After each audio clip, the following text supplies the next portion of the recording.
Olá, bom dia. O governador, de saída do cargo, inaugurou um centro de tratamento fake para doentes renais. Só que um dia depois, os equipamentos sumiram e as obras recomeçaram. O governador que participou da cerimônia se despediu do cargo para se candidatar ao Senado nas próximas eleições. E você vai ver também que 2 amigos de longa data do presidente Temer viram réus no inquérito que investiga pagamento de propina ao MDB. O ministro Marco Aurélio diz que vai propor amanhã ao plenário do Supremo reabrir a discussão sobre a prisão de condenados em segunda instância. A Miriam Leitão explica os sinais trocados da economia. Analistas brasileiros reduziram a previsão de crescimento. Já uma das maiores agências de classificação de risco melhorou a perspectiva do Brasil. Apenas 30% dos contribuintes enviaram a declaração do imposto de renda. O prazo termina em 20 dias e o Bom Dia vai mostrar as mudanças no formulário deste ano. O Unicef lança um alerta contra um recorde assustador da violência no Brasil. 10 mil adolescentes são assassinados por ano, número que só não é maior do que em países em guerra. A Justiça do Pará manda a Hidroalunorte depositar 150 milhões de reais para compensar danos provocados por um vazamento na refinaria. Num laudo divulgado ontem, a empresa negou ter contaminado rios da região. O presidente americano ameaça usar a força nas próximas horas em resposta ao ataque com armas químicas atribuído ao governo da Síria. O criador do Facebook, Mark Zuckerberg, vai depor hoje no Congresso dos Estados Unidos. Ele admitiu que falhou na segurança das informações pessoais e pediu desculpas aos usuários da rede social.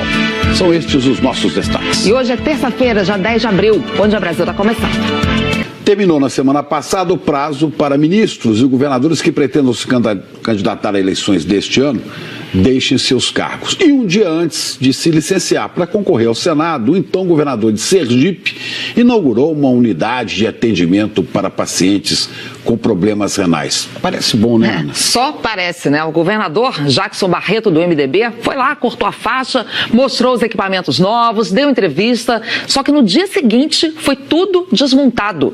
Dá uma olhada na reportagem da Carla Suzane. Pacientes com problemas renais que chegam hoje ao maior hospital público de Sergipe dão de cara com muita poeira e quebra-quebra. Nós creditamos a esse centro uma obra de grande importância para o renal crônico sergipano. Uma obra que vai melhorar muito a qualidade de vida dos renais.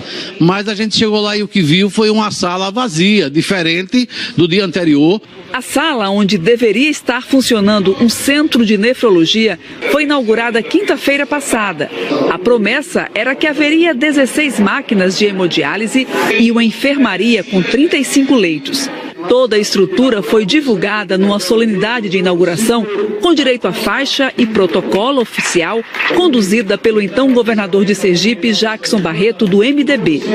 Com a nova ala, a capacidade de atendimento iria dobrar, segundo o governador. Você duplica a capacidade de atendimento, fazendo diminuir o sofrimento e a humilhação dessas pessoas, os nossos irmãos mais humildes que precisam do tratamento do SUS. Um dia depois do anúncio, o governador deixou o cargo para concorrer ao Senado. E foi o que bastou para o tão anunciado centro de nefrologia ser desmontado. Tudo aqui está inacabado, desde a parte elétrica à própria estrutura dos leitos. Este setor é onde ficam as máquinas de hemodiálise, que estavam aqui no dia da inauguração. E hoje, olha só, bem diferente daquele dia. O desmonte chamou a atenção do Ministério Público Estadual. Cobranças serão feitas? Com certeza. O próprio fato do Ministério Público estar aqui fiscalizando já é uma cobrança. Vamos notificar para verificar o que está acontecendo e adotar as providências, certo, cabíveis. O hospital é o único da rede pública estadual com uma unidade de emergência para os pacientes renais. E, por isso, a ala está sempre lotada. Os pacientes que viram no novo centro a esperança de um atendimento melhor estão indignados. O renal crônico no estado de Sergipe, infelizmente, ele vai morrer. Quando a gente acha que já viu de tudo, hein, Ana? Inacreditável, né? Será que não pensou nem em disfarçar um pouco melhor? No dia seguinte já tirou tudo, achou que ninguém ia perceber, que ninguém ia notar? É muita cara de pau. É pior do que usar isso em campanha, né? Agora vão correr lá atrás, ver se recupera o prejuízo, né, político. Em reunião com o atual governador Belivaldo Chagas, que é do PSD, e o secretário de Saúde de Sergipe, ficou acertado que esse centro de nefrologia deve começar a funcionar no máximo no dia 20 deste mês. Vamos acompanhar isso. Nós procuramos o ex-governador Jackson Barreto, candidato do MDB, mas segundo a assessoria, ele está em viagem e não foi localizado. Que história, né? Dá uma olhada agora nesse número assustador. Quase 30 adolescentes são assassinados por dia nas periferias pelo Brasil afora. Esse levantamento é do Unicef, o Fundo das Nações Unidas para a Infância e Adolescência, que está fazendo um alerta. Vamos lá para Brasília? A Juliana Morrone tem mais detalhes dessa história. Juliana, bom dia. Isso simula a rotina de medo, né? De que famílias convivem diariamente com essa violência.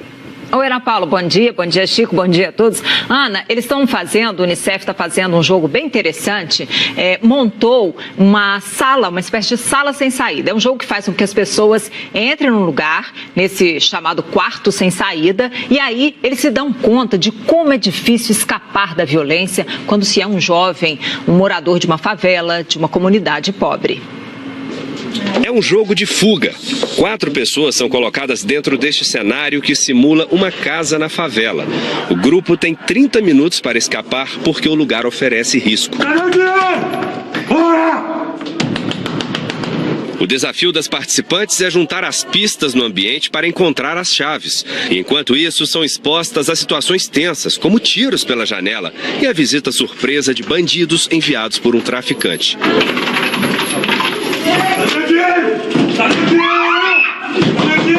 Ali a gente tem um cenário que falta todos os recursos básicos mesmo. É o momento em que eles estão estudando, que começa o tiroteio, em várias situações que acontecem dentro da sala, que fazem eles viver essa tensão, viver essa realidade de uma favela.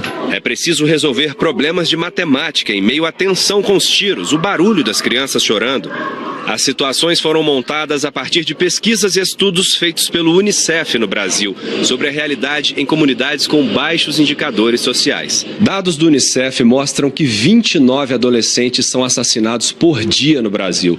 O objetivo aqui é fazer com que as pessoas sintam na pele como é difícil escapar da violência e da dura realidade quando se vive em uma comunidade na periferia. Compreender o quanto é injusto a vida de um adolescente na periferia. O fato de você ser menino aumenta em 12 vezes o seu risco de ser vítima de um homicídio. Você, um adolescente negro, aumenta em 3 vezes esse risco. Segundo o Unicef, 10 mil adolescentes são assassinados no Brasil por ano.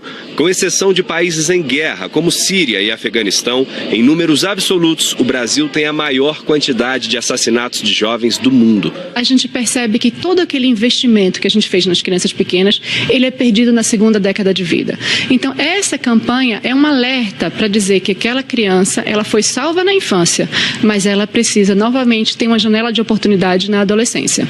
Ao conseguir se livrar da sala e da tensão, os participantes ainda assistem a um vídeo com uma história real. O relato de uma mãe do Ceará que conta como perdeu o filho. Diz que escutou os tiros de casa.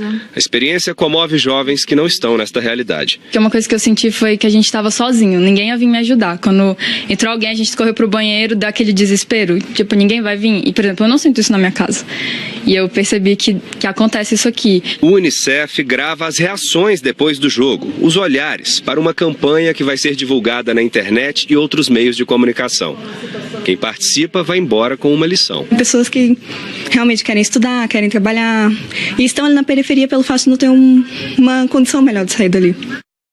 Quem entra no quarto sem saída tem meia hora para jogar. O Unicef está gravando essas imagens para registrar a reação das pessoas, depois mostrar na campanha contra a violência. Infelizmente, esse cenário é vida real para muita gente, né, Ana, Chico? Pois é bom que os jovens, todos os jovens vejam isso, né? Jovem é um momento generoso em geral da vida e que se preocupe com isso, é uma causa para a juventude brasileira, sim. Imagina, enquanto a gente faz esse jornal, mais de 2 jovens serão assassinados no Brasil. Quanta gente não está passando por essa rotina de medo, né?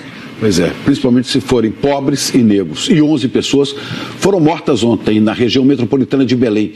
Todos os casos foram registrados no intervalo de apenas 5 horas. Os crimes aconteceram depois da morte de um policial militar. Já são 17 PMs assassinados este ano no Pará. A Secretaria de Segurança Pública não relaciona os assassinatos e diz que criou um gabinete especial para reforçar o policiamento. Vamos falar agora de economia? O brasileiro está empreendendo cada vez mais. A aposta da vez são os negócios de garagem. O Rodrigo Bocardi fala mais sobre isso pra gente. Oi, Rodrigo, bom dia. Dá para começar ali aos poucos e ir aumentando? Tem aquela história básica, né? Primeiramente, um bom dia a todos. Dia. É importante estudar bem o tipo de negócio antes de investir. O repórter Alberto Gaspar visitou vários negócios que funcionam em garagens de casas e conversou com pessoas que também estão buscando um caminho seguro para trabalhar por conta própria. Corredores congestionados, filas e mais filas. Tudo isso é vontade de empreender? Os organizadores da feira dizem que sim. 80% dos visitantes ainda não têm um negócio próprio. Sim, eu vim ver para saber porque eu quero abrir uma empresa. Então a gente veio ver como é que faz, o que é necessário, os documentos, tudo direitinho. Estou muito na ideia ainda. Estou concluindo a faculdade, assim, concluir a faculdade, pegar uma experiência na área, pretendo abrir meu próprio restaurante. Todo mundo em busca daquilo que costuma ser fundamental para boas ideias não virarem fracassos: conhecimento. 1 de cada 4 novos empreendimentos fecha as portas em até 2 anos. Mas o número total deles no Brasil não para de crescer. 16% em 2017 em relação a 2016. A orientação que nós damos é, primeiro, estudar o seu negócio, fazer um bom planejamento para depois começar a sua atividade empresarial. Palestras concorridas, atividades como este jogo onde grupos competem em busca de melhores resultados. Aqui, em realidade virtual, possibilidades para ganhar dinheiro em pequenos espaços como garagens. Pode ser loja de bolos, bicicletaria, a versão moderna do salão de manicure, a esmalteria. Dá para trazer para a realidade? Bastante, né? Já estou fazendo planejamento, já passei a fase de teste, testando os bolos, tudo. Agora vim aqui na feira para procurar equipamentos também e me informar de algumas coisas. Esses negócios de garagem são mesmo uma realidade aqui em São Paulo. Numa rua como essa, basicamente residencial, é possível encontrar vários, nem sempre abertos pelos próprios donos das casas. Espaços pequenos, mas que podem ser úteis, são disputados. O Cláudio alugou a garagem onde montou uma hamburgueria. Mas cozinhar bem não é tudo. Ele é técnico de informática, largou um emprego de muitos anos. Mas agora a antiga profissão ajuda a administrar o negócio. Ele criou um sistema próprio.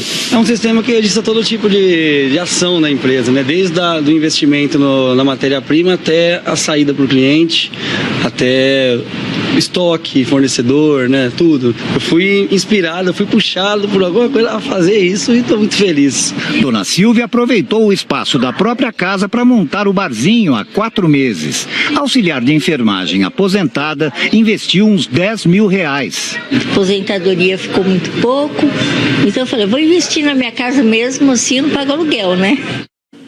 Segundo o Sebrae, alguns dos segmentos de microempreendedores individuais que mais cresceram em 2016 até 2017 foram cabeleireiro, manicure e pedicure, comércio varejista com artigos do vestuário e acessórios e as obras de alvenaria. Chico e Ana. Pois é, Rodrigo, a gente vê, né, que o brasileiro está correndo atrás, só que a economia está dando sinais de que está perdendo fôlego, diminuindo o ritmo de crescimento. O dólar subiu e teve a maior alta desde 2016. Olha aí. Chegou a R$ 3,42 e também ontem analistas do mercado financeiro reduziram a previsão de crescimento. Veja só, o repórter Roberto Paiva explica melhor para a gente o que está provocando isso. O ritmo da recuperação da economia é mais lento do que muitos economistas projetavam. Analistas do mercado financeiro ouvidos pelo Banco Central têm baixado a previsão de crescimento este ano para o Produto Interno Bruto, que é a soma de todos os bens e serviços produzidos no país. Há um mês, a expectativa era de um crescimento de 2,87% do PIB. Há uma semana, 2,84%. E agora, 2,80%. Para os economistas ouvidos pelo Bom Dia Brasil, essa revisão para baixo do PIB está relacionada à incerteza eleitoral, o que acaba afastando investidores, e também ao fraco desempenho da economia este ano, que está abaixo daquilo que era esperado pelo mercado. Esperava-se um crescimento maior, principalmente na virada de ano, e a gente está vendo uma economia crescendo, que a gente chamaria, digamos assim, como patinando ainda, crescendo menos do que se imaginava. Este economista aponta outros motivos para a revisão do PIB. O efeito da queda de juros ainda não foi sentido completamente pela produção real E um segundo efeito é que, embora o crédito às famílias tenha melhorado, a gente viu uma taxa de serviço, principalmente dos últimos dados, vinha abaixo do esperado, e isso fez todo mundo colocar as barbas de molho. O cenário interno tem gerado cautela no mercado. Ontem, a Bolsa de Valores caiu 1,85%. Além da situação política no Brasil, também preocupa os investidores a possibilidade de uma guerra comercial entre Estados Unidos e China. O dólar subiu e chegou a R$ 3,42, maior cotação desde dezembro de 2016. Em cenário de incerteza, muita gente procura segurança na moeda americana.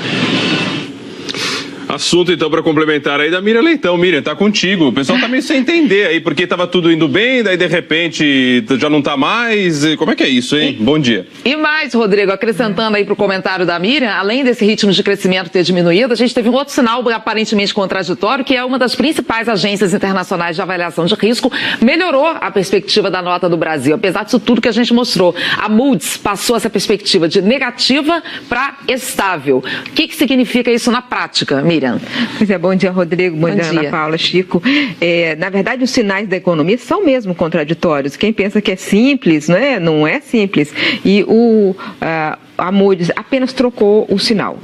Trocar o sinal significa que ela não está pretendendo rebaixar o Brasil novamente nos próximos meses, mas vamos lembrar que ela já rebaixou. O Brasil está, pela Moody's, a 2 degraus abaixo do nível em que as agências recomendam como bom investimento, ou seja, o Brasil não é recomendado como bom investimento já há muito tempo. O que aconteceu de interessante ontem foi também que a Petrobras teve uma melhora da nota, né? O Brasil teve apenas uma mudança de sinal, o Brasil como país, dívida do país, mas a Petrobras, ela foi promovida, digamos assim, nessa escala e ficou num nível maior, porque a Petrobras vem fazendo um esforço muito grande desde o começo da gestão de Pedro Parente para melhorar todos os problemas da empresa. A empresa estava com muitos problemas e ela foi melhorando aos poucos, e isso é a resposta. Mas, ao mesmo tempo, o dólar subiu e a Bolsa caiu. Por quê? Porque o cenário, na verdade, está muito confuso no Brasil. Ninguém sabe, nesse ano eleitoral, quais são as propostas em debate. Todo mundo discute várias coisas, mas não discute para onde, quais são as propostas para conduzir a economia brasileira. Isso não está claro ainda, vai ficar claro durante a campanha, mas nesse momento ainda é de total incerteza sobre qual vai ser o rumo econômico do país. Esse aqui é o ponto. Por falar em rumo, hoje sai mais um indicador importante, né, Miriam? Que é a inflação de março. O que significa isso e o que a gente pode esperar? Olha, ontem, né, como estava sendo falado na matéria aí, ontem saiu um sinal de queda da previsão de crescimento. A previsão de crescimento está caindo. Eu já vou falar de inflação, Chico. A previsão de crescimento está caindo. Estava todo mundo achando que ia para perto de 3 e está caindo, né? Há 9 semanas cai a previsão de crescimento, porque todos os indicadores, quando sai indicador de atividade, produção industrial, vendas do varejo, essa semana saem mais indicadores, serviços, eles saem um negativo, um positivo, um negativo, um positivo. A economia está saindo devagar dessa crise, mas a previsão ainda é de crescimento de 2,8%, o que é bem melhor do que no ano passado, que foi 1, e muito melhor do que nos 2 anos onde teve recessão de 3,5%, 2015, 2016. A inflação está baixa e toda hora também os economistas estão revendo cada vez para mais baixo. E ela deve ficar em 0,16%. Recentemente estava achando que ia ficar em 0,30%, 35%, mas foram reduzindo as projeções de inflação. E a inflação ficando baixa, o que significa? Essa é a parte boa, na verdade, da economia. Ainda que parte seja pela baixa atividade econômica, a parte boa é a inflação baixa. Eu entrevistei o novo presidente do BNDES, Diogo Oliveira, e ele usou uma expressão muito interessante para definir a economia, essa parte da inflação baixa e juros baixos. Ele acha que esse é o novo normal, que o Brasil venceu esse ciclo inflacionário recente de 2015 e agora a inflação baixa com juros baixos, e isso pode ajudar a economia naquele outro ponto que eu comecei o comentário com você, Chico, quem sabe, dá mais fôlego para a economia. Mas isso é quando desanuviar o ambiente político, né? Porque achar que vai desplugar completamente uma coisa de outra, não vai. Enquanto durar tanta incerteza na política, a economia sente os efeitos. Tá bom. Obrigado, Miriam. Obrigada.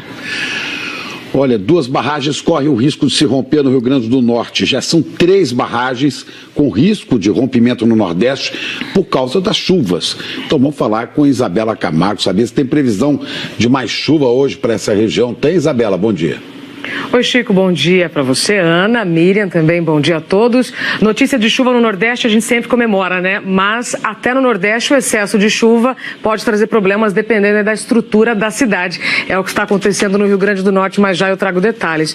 A previsão hoje sim é de mais chuva em vários estados do Nordeste, aí eu destaco o Maranhão, o Piauí, o Ceará e o Rio Grande do Norte. Então, ontem nós falamos da cheia do Rio Parnaíba, né, no Piauí, e da iminência de transbordamento da barragem do Bezerro, e hoje quem está no nosso foco, quem é o destaque, é Triunfo Potiguar, oeste do Rio Grande do Norte, onde os açudes Jurema e da Várzea Comprida estão prestes a se romper. As chuvas dos últimos dias, mais a previsão de novos temporais, então mantém o pessoal da Defesa Civil e moradores em alerta.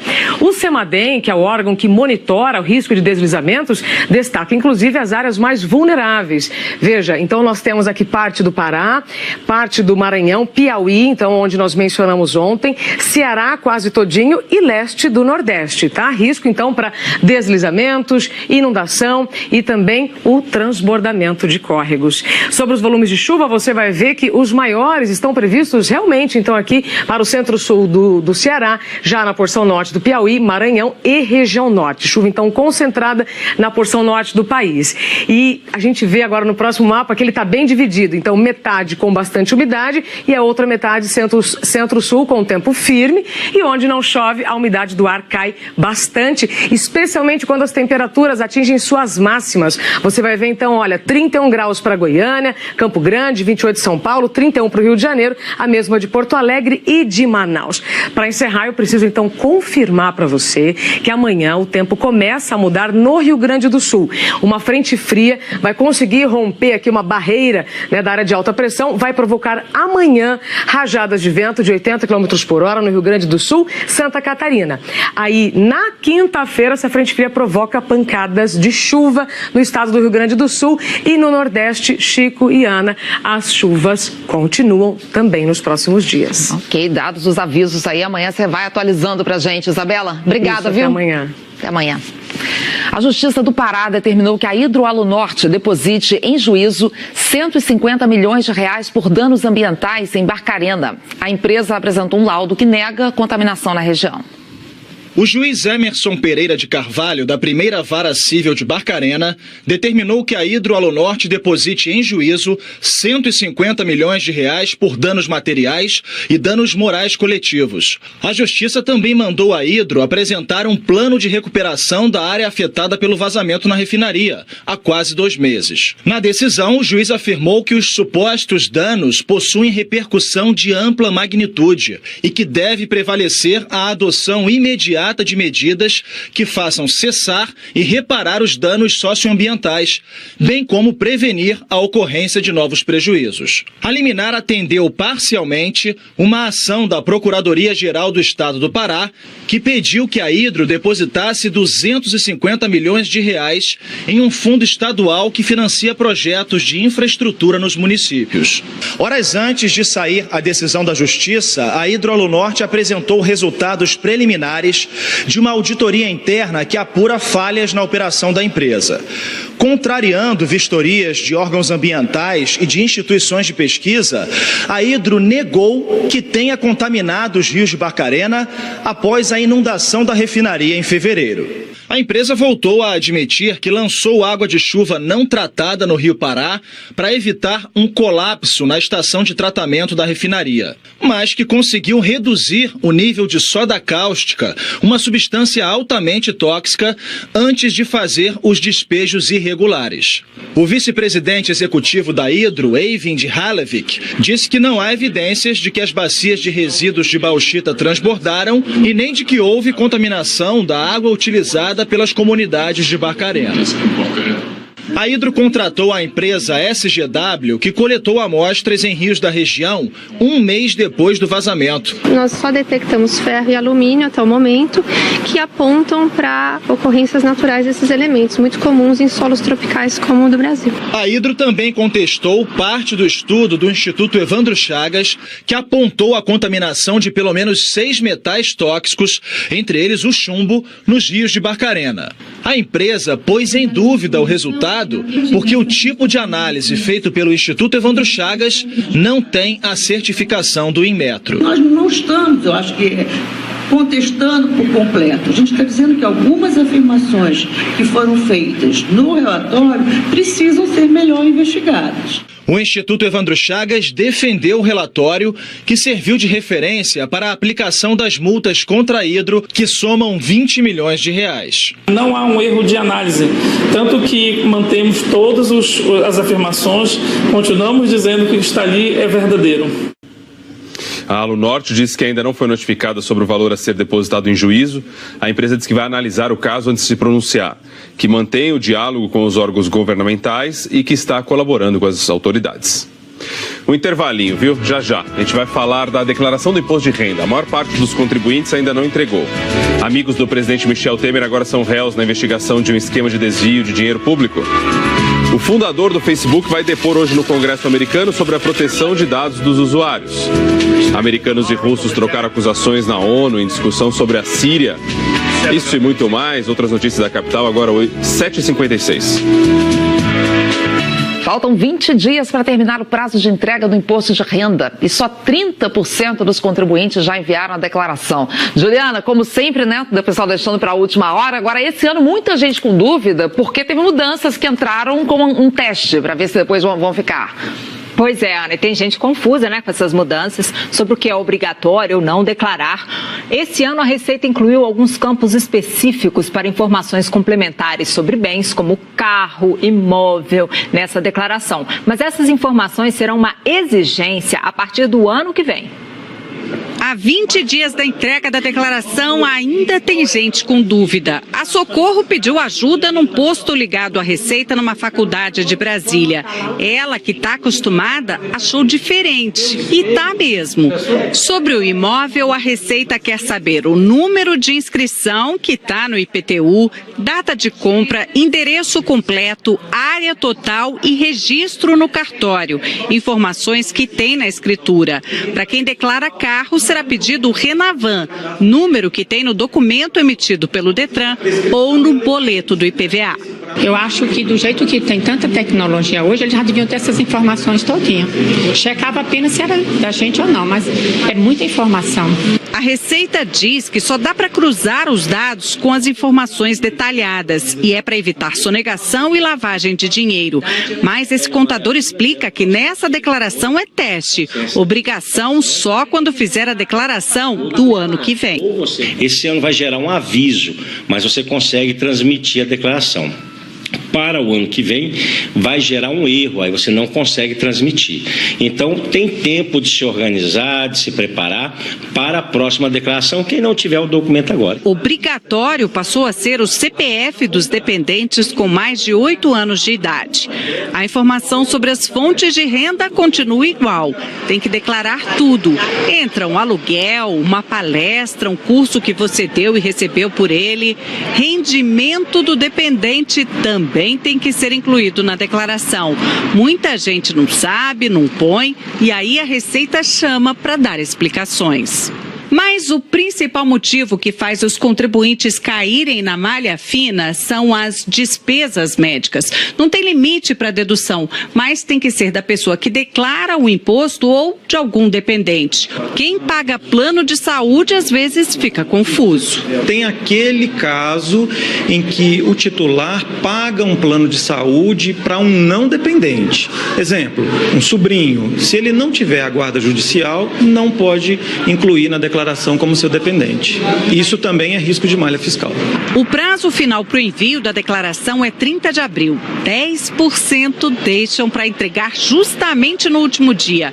Esses ficam por último também na fila das restituições que começam a ser pagas em junho. Quem precisa fazer retificação o quanto antes melhor para receber o dinheiro mais rápido é que a ordem para devolução passa a ser a da declaração retificada. E enviou? Acompanhe o extrato no site da Receita. Se tiver problema, o aviso virá já a partir do mês que vem. A Receita procura já nos primeiros dias do mês de maio, né, para já disponibilizar essas informações para o contribuinte. É importante que ele veja isso logo no início para não ter surpresas no futuro com uma multa mais alta. Mais informações sobre a declaração do imposto de renda você encontra na nossa página na internet. Estamos de volta e vamos direto a Brasília, porque a Justiça Federal aceitou denúncia contra 2 amigos do presidente Michel Temer, presos na Operação Scala. Esses 2 agora são réus na ação penal que foi chamada de quadrilhão do MDB. Relembra esse caso pra gente, Juliana. Ô Chico, lembra do delator, o Lúcio Funaro? Ele contou que recebia dinheiro em troca de pagamento de propina para a cúpula do MDB. Os amigos do presidente Temer, que agora são réus, são José Yunes e o coronel João Batista Lima Filho. A decisão é do juiz Marcos Vinícius Reis, da 12ª Vara da Justiça Federal de Brasília. Os amigos do presidente se tornaram réus no processo em que integrantes do MDB da Câmara são acusados de integrar uma organização criminosa. Nesse processo, são réus, entre outras pessoas, José Yunes, que chegou a ser preso na Operação Scala, que investiga se empresas do setor de portos foram beneficiadas por um decreto assinado pelo presidente Michel Temer em troca de propina. E o coronel João Batista Lima Filho, que também foi preso. Os 2 já estão soltos porque os mandados eram de prisão temporária. Yunes e Lima foram incluídos nessa denúncia, que agora passou a ser uma ação penal, acusados de integrar uma organização criminosa. A Procuradoria da República no Distrito Federal afirma que há novos e robustos elementos sobre isso. O delator Lúcio Funaro, conhecido por ser um dos operadores do partido, contou ter recebido dinheiro do esquema e também ter repassado propina à cúpula do MDB. Funaro disse que foi ao escritório de Yunes pegar R$1 milhão da Odebrecht, dinheiro que teria como destino final o ex-ministro Gedel Vieira Lima, em Salvador. Yunes afirmou à Polícia Federal que o ministro-chefe da Casa Civil, Eliseu Padilha, pediu a ele, em 2014, para receber apenas um documento em seu escritório. Mas Funaro disse na delação que Yunes sabia que se tratava de uma entrega de dinheiro. Mas que ele tinha certeza que era dinheiro, ele sabia que era dinheiro, tanto que ele perguntou se o meu carro estava na garagem, porque ele não queria que eu corresse o risco de sair para a caixa para a rua, e até pelo próprio peso da caixa, né? Certo. Para um volume de R$1 milhão é uma caixa bem pesada. Funaro também foi denunciado à Justiça Federal. Esse caso começou no ano passado, quando o então Procurador-Geral da República, Rodrigo Janot, denunciou o presidente Michel Temer por organização criminosa. A denúncia foi barrada pela Câmara, ou seja, em relação a Temer, o andamento foi suspenso. Mas em relação aos demais denunciados, não. Por isso, o caso foi parar na Justiça Federal, em Brasília. O presidente Michel Temer não quis comentar. A defesa do coronel Batista Lima disse que só vai se pronunciar após ter acesso ao teor da denúncia e acesso completo aos autos do processo. A defesa de José Yunes disse que não teve ciência da denúncia, mas reafirma que Yunes nunca recebeu valores ilícitos da Odebrecht ou de qualquer outra pessoa física ou jurídica. O advogado de Lúcio Funaro afirmou que o cliente segue colaborando com a justiça e respeitando integralmente o acordo celebrado. O ministro Eliseu Padilha disse que, em respeito ao Poder Judiciário, se pronuncia apenas no processo. Nós não conseguimos contato com as defesas de Gedel Vieira Lima. Ana, Chico. Ok, Juliana, todos os dias os telejornais da Globo têm apresentado o Brasil que os brasileiros esperam do futuro. Desde o início desse projeto, não houve um dia sequer em que um cidadão não tivesse aparecido aqui na tela da Globo para pedir um país livre da corrupção. O problema é que não passa um dia sem que esse assunto esteja presente nos nossos telejornais e na imprensa séria do Brasil. Investigações sobre suspeitas de envolvimento de políticos com esquemas criminosos. suspeitas de cobrança e recebimento de propina, suspeita de favorecimento de empresas, de enriquecimento ilícito, de lavagem de dinheiro, suspeita de roubo de recursos públicos. Em muitos desses casos, as suspeitas se consolidam em denúncias e em outros tantos as denúncias são acolhidas pela Justiça. E nesse caso, os políticos deixam apenas de ser suspeitos para se tornarem réus, né, Juliana? Chico, e no dia seguinte ao que amigos do atual presidente Temer entraram para essa condição, e um ex-presidente por 2 mandatos passou a terceira noite numa prisão, nós apresentamos um retrato dessa longa fila, a de políticos brasileiros que têm explicações a dar à polícia ou contas a acertar com a justiça. Diariamente, o Brasil, que os brasileiros querem, é também um país em que a justiça não leve anos a fio para dizer se alguém é culpado ou inocente, ou para punir os culpados com a cadeia e livrar dela os inocentes. Desde que começou há mais de 4 anos, a Operação Lava Jato já investigou mais de 100 políticos de 14 partidos. 10 políticos já viraram réus no Supremo, ou seja, foram denunciados pelo Ministério Público Federal e as denúncias foram aceitas pelo STF.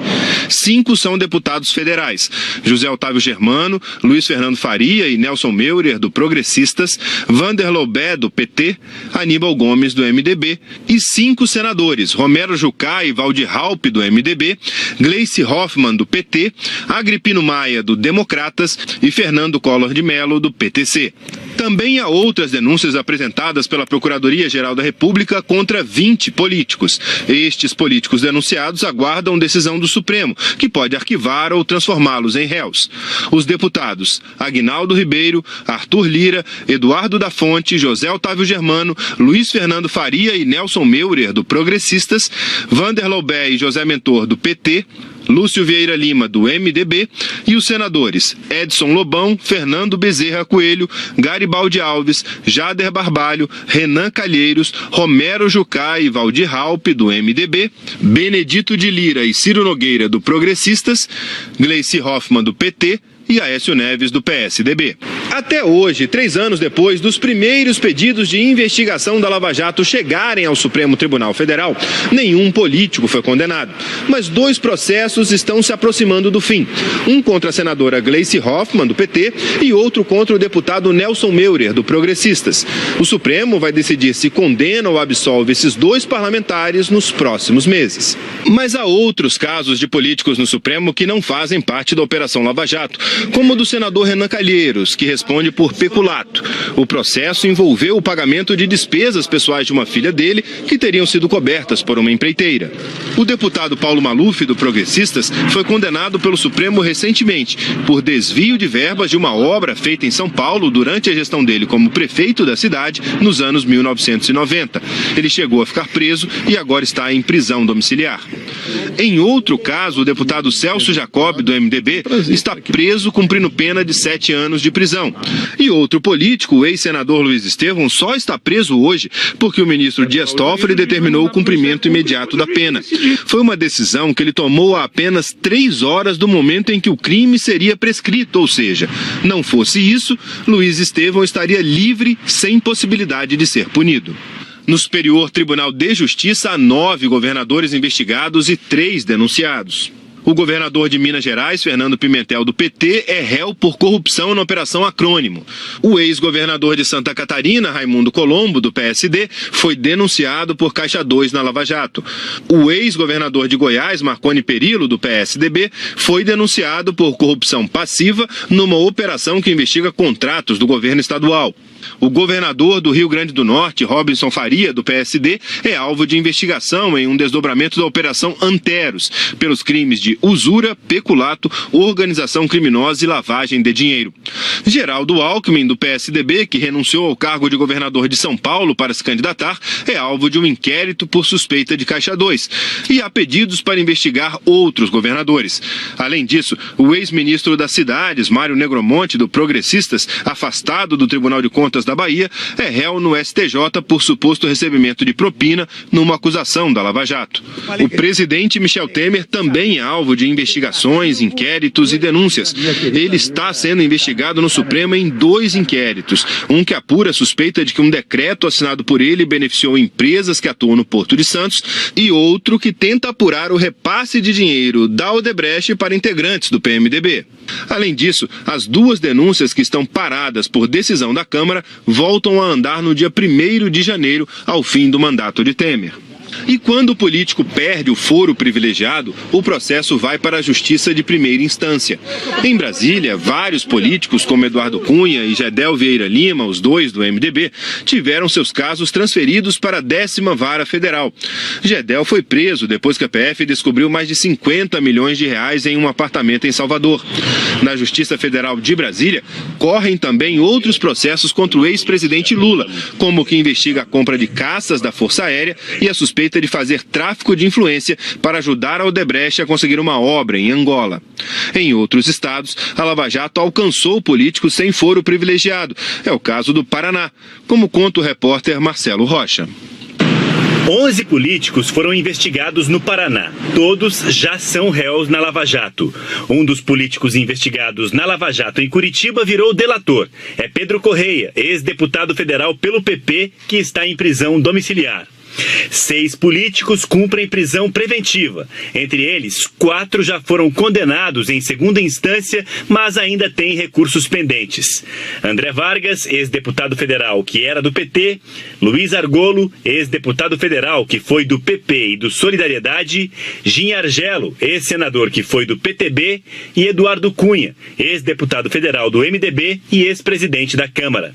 Antônio Palocci, ex-deputado federal e ex-ministro que era do PT, foi condenado em primeira instância. Aguardam julgamento em liberdade José Dirceu, ex-deputado federal e ex-ministro do PT. Dirceu espera o julgamento de recursos na segunda instância. Ele chegou a ser preso preventivamente, mas conseguiu um habeas corpus no Supremo Tribunal Federal. E Solange Almeida, ex-deputada federal pelo MDB. O processo dela está em andamento na primeira instância. Nesse processo, o ex-deputado Eduardo Cunha também é réu. Os processos contra políticos na Lava Jato do Paraná levaram em média 6 meses e 9 dias da denúncia até a condenação pelo juiz Sérgio Moro. Vamos agora saber como andam as ações contra políticos no Rio de Janeiro com o repórter Paulo Renato Soares. As investigações sobre corrupção no Rio chegaram aos principais palácios do poder e aos homens que nas últimas 2 décadas comandaram o executivo e o legislativo do estado. Todos políticos do MDB. Sérgio Cabral, o ex-governador do Rio por 2 mandatos, é considerado o chefe de uma organização criminosa pelo Ministério Público Federal. Cabral é réu em 22 processos da Lava Jato na Justiça Federal.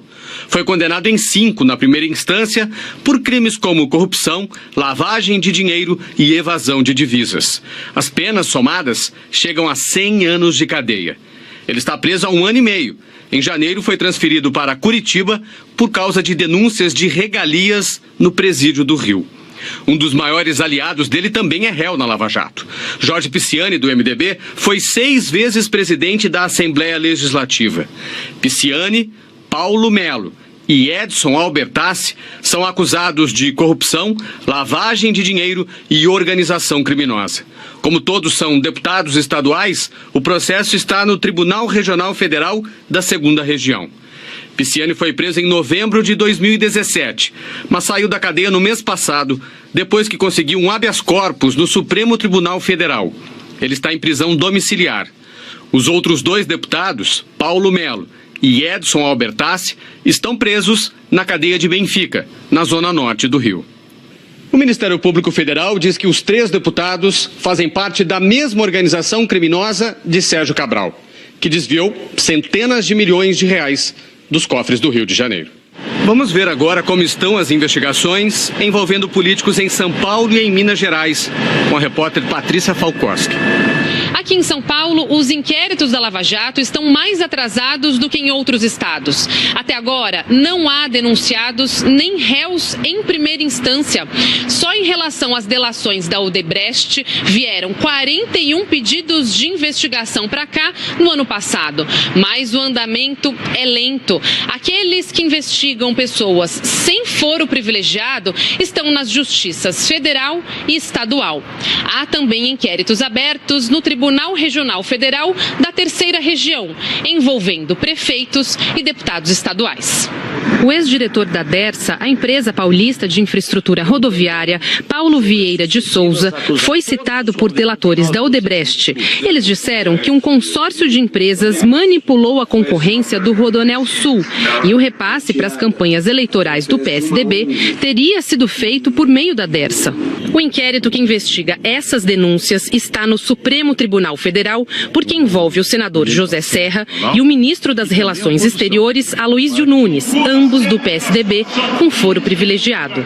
Paulo Vieira de Souza está preso desde sexta-feira passada, por causa de um outro inquérito, em que é acusado de desviar 7.700.000 reais. Já o ex-governador de Minas Gerais, Eduardo Azeredo, do PSDB, está livre da cadeia graças a vários recursos. Ele foi condenado a 20 anos e 1 mês de prisão no chamado Mensalão Tucano, um esquema de desvios de recursos do governo mineiro operado pelo empresário Marcos Valério para financiar a campanha de Azeredo à reeleição em 1998.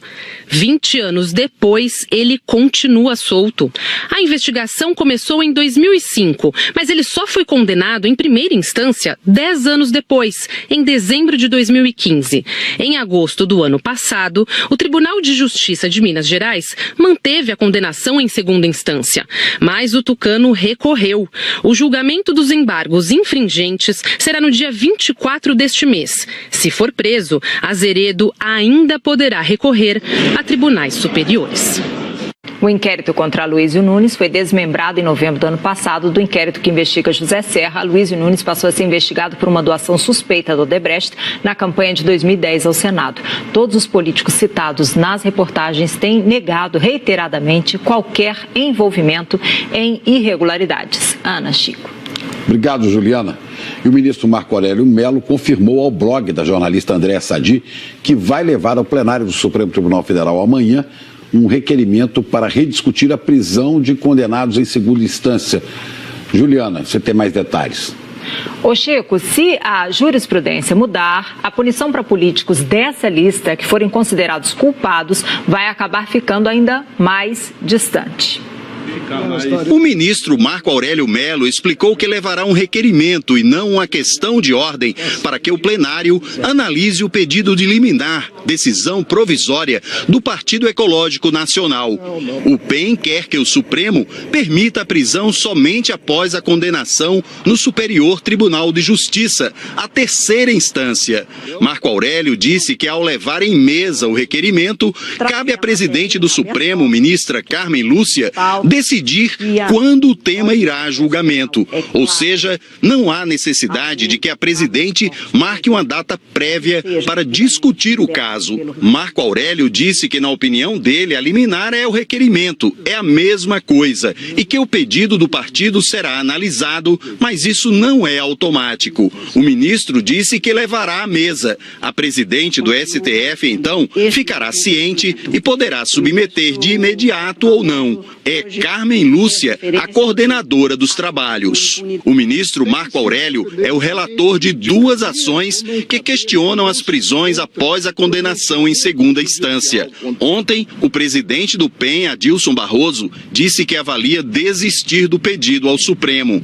Mas há outro pedido, assinado pelo Instituto de Garantias Penais, que reúne advogados. Um dos autores, o advogado Antônio Carlos de Almeida Castro, defende vários investigados na Operação Lava Jato. Na pauta desta quarta-feira está prevista a análise de 2 habeas corpus, um do ex-ministro Antônio Palocci e outro do deputado em prisão domiciliar Paulo Maluf do Progressistas. Esses pedidos têm preferência no plenário, mas o ministro Marco Aurélio disse que se Carmen Lúcia julgar cabível, pode passar na frente. A ordem dos processos a serem julgados costuma ser decidida na hora. No início da noite de ontem, a procuradora Raquel Dodge se manifestou contra o pedido de liminar do PEN, que quer derrubar as prisões após condenação em segunda instância. Raquel Dodge argumentou que o fato novo suscitado pelo partido é a suposição que faz um indevido exercício de adivinhação sobre o futuro voto dos ministros nas ações.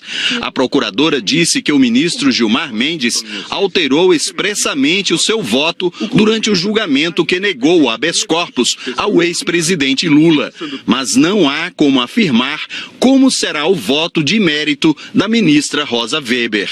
Raquel Dodge disse que o voto de Rosa Weber foi marcado por coerência e precisão técnica. No julgamento do HC de Lula, a ministra Rosa Weber argumentou que na democracia o respeito ao colegiado fortalece o judiciário, o direito e a segurança jurídica. Ela esclareceu que a simples mudança de composição do tribunal não justificava mudança de jurisprudência e votou contra o habeas corpus por não considerar ilegal ou abusiva a decisão do STJ, que já havia negado.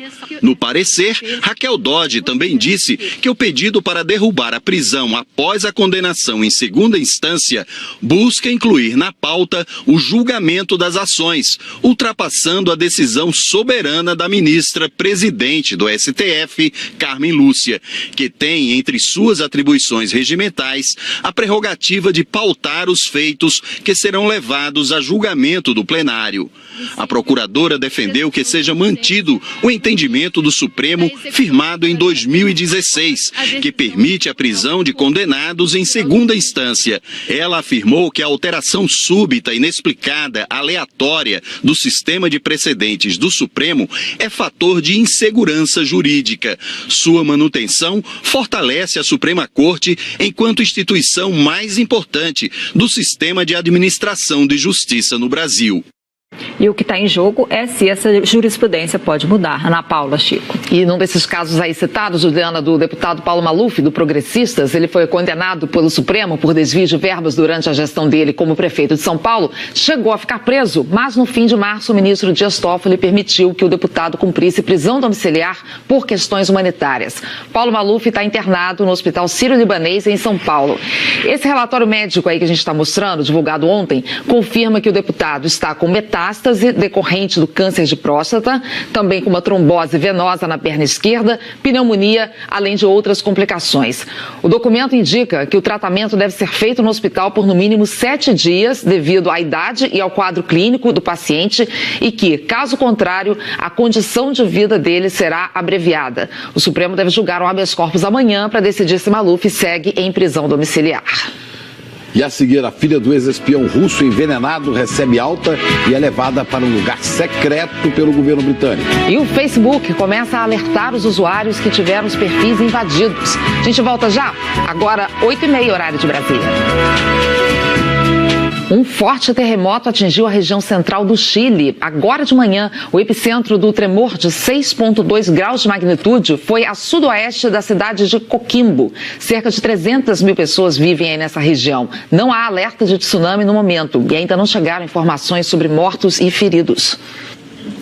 O Facebook começou a notificar todos os 87 milhões de usuários com perfis invadidos pela empresa Cambridge Analytica. O fundador do Facebook, Mark Zuckerberg, vai depor hoje no Congresso americano sobre o uso e proteção de dados dos usuários. Os dados pessoais foram usados para fazer anúncios direcionados durante as campanhas de Donald Trump e também no decorrer do plebiscito do Brexit, em que britânicos decidiram deixar a União Europeia. O texto que o criador do Facebook, Mark Zuckerberg, vai ler já foi divulgado. Ele vai assumir total responsabilidade e pedir desculpas pelo vazamento. Zuckerberg vai tentar convencer o Congresso de que não sabia que a Cambridge Analytica estava invadindo perfis sem permissão e que o Facebook vai reforçar a segurança para merecer a confiança de quase 2 bilhões de pessoas mundo afora. Os usuários vão receber uma lista dos aplicativos que coletam informações pessoais e um passo a passo de como apagar esses aplicativos. Lembrando que o Brasil é o 8º país com mais gente afetada pelo vazamento de informações pessoais. 443 mil perfis. 8h34, vamos com a Isabela Camargo dar uma atualizada na previsão do tempo. Bom Sim, dia, vou falar de saúde antes. Saúde? Bom dia, Rodrigo. Cada secura? Você já sentiu diferença? Parece que sim, Muita né? gente já está sentindo já o nariz um pouco mais ressecado, a garganta. Isso tem tudo a ver realmente com a umidade do ar. O nosso céu hoje, o nosso amanhecer já está com bem menos nuvens, né, do que ontem. Olha só, um céu mais azul, pouquíssimas nuvens.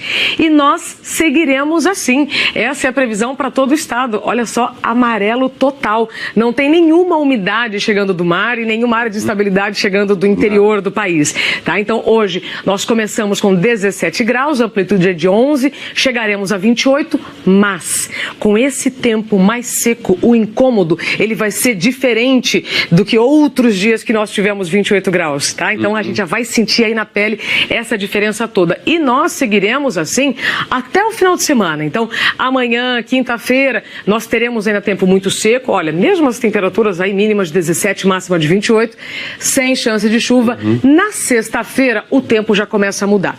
Tem uma frente fria poderosa vindo pelo sul, que começa a mudar o tempo por lá amanhã e na sexta-feira chega em São Paulo. Então, o final de semana está indicando aí mudanças no tempo que vão trazer mais umidade e pancadas de chuva. Tá bom. Hoje, então, tempo seco. Valeu, Isa. Obrigado, viu? Um bom dia para você. Até amanhã. A gente vai para o intervalo, pessoal. Já vamos mostrar a troca de acusações entre americanos e russos por causa do ataque com armas químicas na Síria. E também notícias de São Paulo, agora 8h36. O presidente dos Estados Unidos, Donald Trump, prometeu uma resposta dura aos ataques com armas químicas que mataram mais de 40 civis na Síria. O presidente americano disse que o que ele chamou de horrível ataque perto de Damasco será respondido com força, mas ele não disse quando. A decisão será tomada esta noite ou logo depois, adiantou. No Conselho de Segurança da ONU, a embaixadora americana, Nikki Haley, disse que os Estados Unidos estão determinados a ver que o monstro que jogou armas químicas no povo sírio seja responsabilizado. O embaixador russo na ONU, Vassily Nebenzia, acusou os Estados Unidos e seus aliados de usarem pretextos falsos para ameaçar o uso da força na Síria contra tropas da Rússia, o que pode ter graves repercussões. Falando de Genebra, o enviado especial da ONU para a Síria, Stefan de Mistura, disse que os civis no país estão pagando um alto preço pela escalada militar. Nossa prioridade, completou, é proteger os civis contra a guerra, o conflito, as armas químicas e a fome. Há exatamente um ano, Trump ordenou um ataque a uma base aérea da Síria, como retaliação ao uso de armas químicas pelo regime de Bashar al-Assad. Foi criticado na época, pois foi um ataque apenas simbólico, sem consequências práticas. A crise na Síria coincide com a posse do novo assessor de segurança nacional de Trump, John Bolton. Ele defendeu o ataque à Síria do ano passado, mas se opõe ao envolvimento maior dos americanos no conflito. A filha do ex-espião russo, que foi envenenada junto com o pai na Inglaterra, teve alta. Yulia Skripal ficou um mês internada e, de acordo com a diretora do hospital, está agora em um local seguro. O pai dela, Sergei Skripal, ainda está internado. Olha, gente, antes de terminar essa edição, informação que acaba de chegar, a Polícia Federal está nas ruas agora de manhã. É uma operação autorizada pelo ministro do Supremo Tribunal Federal, Edson Fachin, e a Joconda Brasil está em Brasília com mais informações para a gente. Bom dia, Joconda.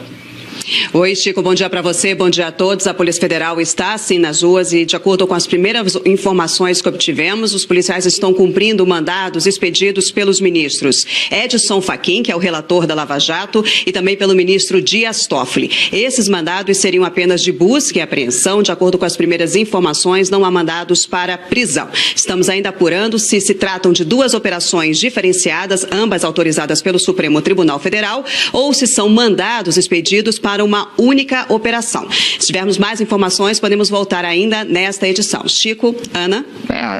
Joconda, obrigada pelas informações. A gente está encerrando agora o Bom Dia Brasil, mas claro, vamos seguir acompanhando com o nosso jornalismo essa operação. Então, já agora de manhã, são duas operações autorizadas pelo Supremo Tribunal Federal e você tem outras informações a qualquer momento na nossa programação e nos nossos telejornais. Logo mais tem Jornal Hoje e amanhã a gente está de volta, pessoal. A gente mostrou ontem a depredação de uma estação de metrô depois da derrota do Palmeiras para o Corinthians. Agora, a polícia investiga o atropelamento de 2 corintianos que comemoravam o título em frente à sede da torcida do Corinthians em Osasco. Eles foram atingidos por um carro em alta velocidade, um torcedor morreu, outro ficou ferido. O motorista fugiu sem prestar socorro. Uma boa terça para todos e até amanhã.